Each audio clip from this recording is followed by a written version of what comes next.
right. So in today's horse boarding horror story, I hope that this is something that you connect with so that if you ever deal with this, you don't feel so alone.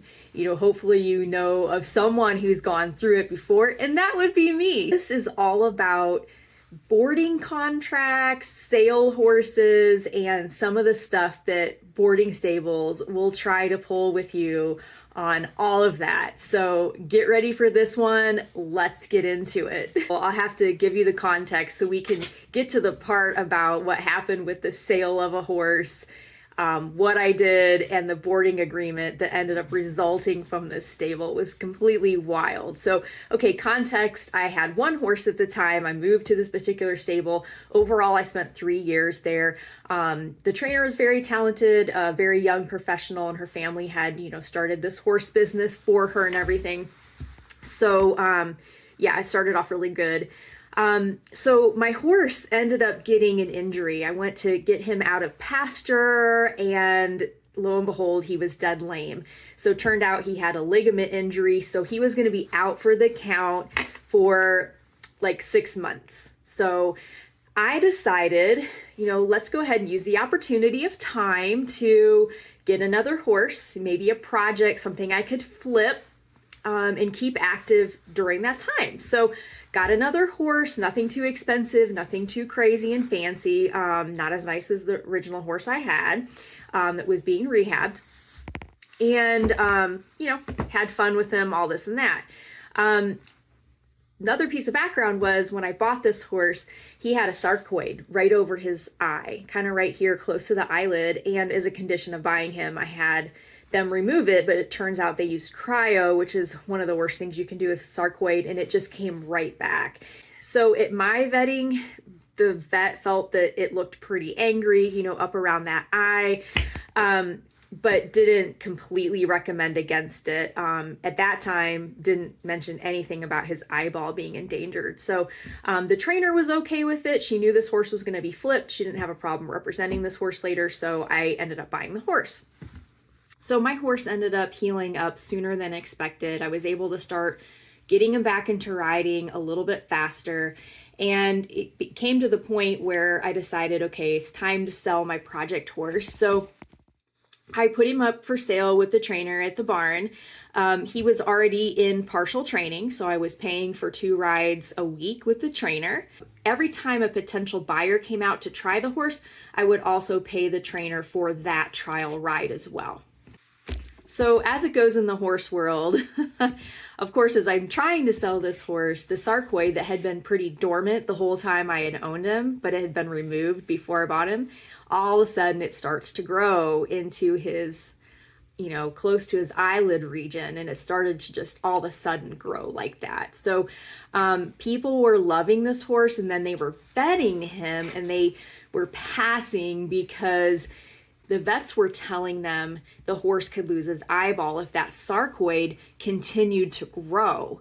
So lo and behold, I had a problem on my hands. Shoot. So one of the clients that came to try my horse, it was a daughter and a grandma.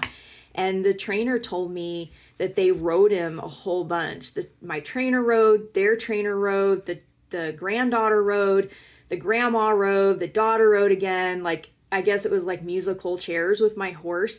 Well, the next day when I came out, my horse was footsore for the first time ever. That really made me mad. I couldn't believe that the trainer was allowing him to be tried like that intensely. That was absolutely crazy. So that was strike number 1. So as time went on and some people tried the horse, and I was paying for them to try my horse, and, each vetting people were like, no, can't do it because of the sarcoid. The writing was on the wall. The horse's eye, the sarcoid was starting to grow down into his eyelid, and I consulted my own vet. I'm like, is it true he could lose his eyeball from this? And they said, yeah, if it keeps growing, and it grows into the eyelid itself, the eyelid won't repair, when we try to remove it and things. So luckily, I had this horse medically insured. Thank goodness. So with the tough choice of having to pull him out of, he wouldn't be able to be shown to anyone. He was going to have a big hole, up there for a while. I made this decision, and I couldn't believe what happened next. So I went out to the barn one day and the trainer pulled me aside and started yelling at me. No freaking joke. I was like, what in the world is going on? I just couldn't believe it. I had just sent my horse for surgery, trying to save his eyeball instead of worrying about trying to sell him. I did the right thing, feeling good about myself. And then I had all this hate coming at me. Well, she was really upset that I sent the horse for the surgery, claiming that she had the horse sold. She was gonna have these people come down to try him. They hadn't been here yet. They were gonna come and try him. And I said, well, how would they be any different than anyone else? Everybody else is coming to try him, loves him, and then vets him, and then they find out about his eye, and then they run. So how would it be any different? And she said, oh no, they would have bought this horse. And I said, okay. And I said, you know, that horse down there, I'm going to do whatever I want with him. He is my horse. I'm responsible for him and I'm going to save his eyeball. And I did. You know, I'm not worried about his sale. And by the way, this horse was priced at $10,000. So the amount of commission that the trainer would have gotten for this is $1,000. Who cares about $1,000? I mean, that really shocked me. I'm like, why in the world would $1,000 outweigh this horse's safety and health and his eyeball? I just thought, wow, you know, geez.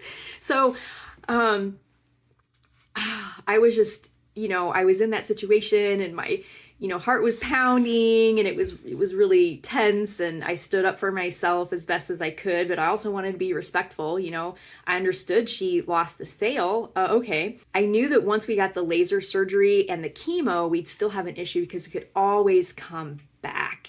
And that's what any vet is gonna always say. And I figured, you know what? I'm not going to keep this animal for sale forever because I'm just going to keep paying for him to get shown, paying for the training rides, and that's not going to work for me personally. So I wanted to rehome him. Well, I was able to look at the people that owned him on his papers, and I found the people that owned him as a 2-year-old. And, you know, he'd only had a few owners, and I contacted them. I'm like, would you be interested in getting this horse back? And they were so interested. They were like, oh yeah, you know, originally when he was for sale, they couldn't afford him. But I was able to find a charity organization, 501(c), place to donate him. And they were able to pick him up from there and just adopt him. So they couldn't own him ever. He would always be owned by that nonprofit agency and could never be resold again, but they adopted him. So I was able to find him like the best home. They were so excited to get him back. You know, at this point in time, he was 9 years old and they had him as a 2-year-old, and they were super excited. And he had show experience at this point, and he had, you know, done the 2.6 at this point, and they were going to do a little eventing with him, you know, instead of the hunters. So I thought, oh my gosh, this is so great. But the trainer was super upset that I was going to donate him because she was going to, I guess, lose out on her commission and everything. But, you know, I had paid for every training ride she had done. I had paid for partial training every month. And to be honest, you know, the sarcoid was a problem selling the horse, and she knew about the sarcoid at the takeoff, at the vetting. She was right there and she wasn't concerned about it. I almost backed away, and she's like, I'm not concerned about the sarcoid. So again, you know, part of that, you know, was her choice too. There's nothing I can do about his sarcoid starting to regrow. There's nothing I can do that people are passing on him because of the sarcoid. The only thing I can do is the right thing by the horse and the right thing by me. And I was so excited to find an awesome freaking home for him. So why not do it? So I ended up donating him. The other thing she yelled at me for was she said that I had an equine appraiser out and didn't tell them. And I was like, what are you talking about? Like, seriously, what are you talking about? And I said, I've never had an equine appraiser come out here. I had him appraised, and it was all virtual. You know, it was all via phone and email. We used his pictures. We used his video. We used his show record. We used all of that stuff to appraise him. So my horse was picked up, and, you know, the donation went through, and, you know, he got his new home with the people that owned him as a 2-year-old. So that was really fantastic. But the story's not over. The next thing that happened was the month later, which was basically the end of 2016 or early 2017, they issued a new boarding agreement to the whole entire barn. And lo and behold, you know what they put in there?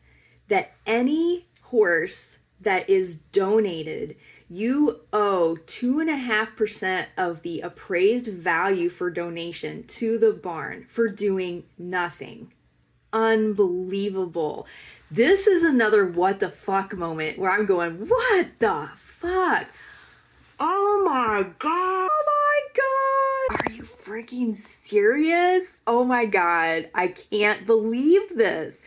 This whole barn got a new boarding barn agreement because of me. How embarrassing, and just like how undermining is that? I couldn't believe it. If you're going to donate your horse, I guess they expected at this point that you owed them your appraisal that you bought from the appraiser.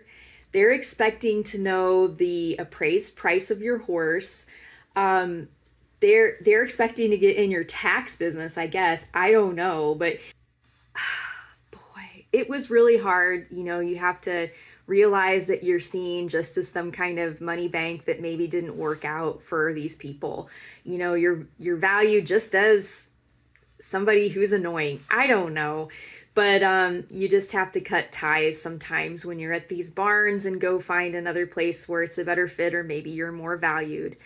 I think overall it hurt most just knowing that I was such a diligent owner with my horses, making sure they got to the vet when they needed a vet.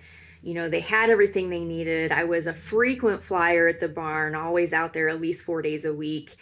Even though I lived a full 50 minutes away each way. I was there all the time. And it just sucked that there was no value placed on my good care of my animals, you know, getting my horse to surgery for his eye to save him. The value was all about that $1,000 that they were going to squeeze out of that sale, I guess. And there was no care about me as a good owner taking care of my animal, or really my horse. So I found that when you get these feelings and you kind of read the writing on the wall and you kind of feel like something's off at a barn and the way they're treating you, or whatever it is, the way they're treating your horse, I have found every single time it does not get better.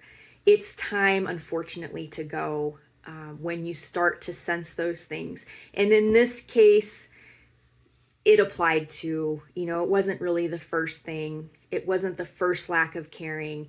It was just the culmination. And, you know, sometimes you just have to read those feelings and move on. They won't get better.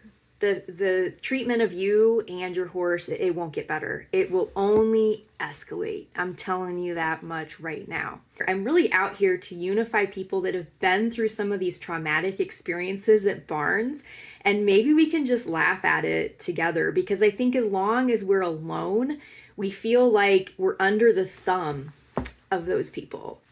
We are the customers. And, you know, we deserve to be treated normally, like normal customers at any business. And in the equine industry, that's not the case. It's super weird. And I kind of say we need to bring an end to that. So if you enjoyed this video and you can relate to it, I would really appreciate you sharing it with a friend. I'd appreciate your subscription and also your like on this video. So please smash that like button and I'll keep making more of these. We'll see you next time.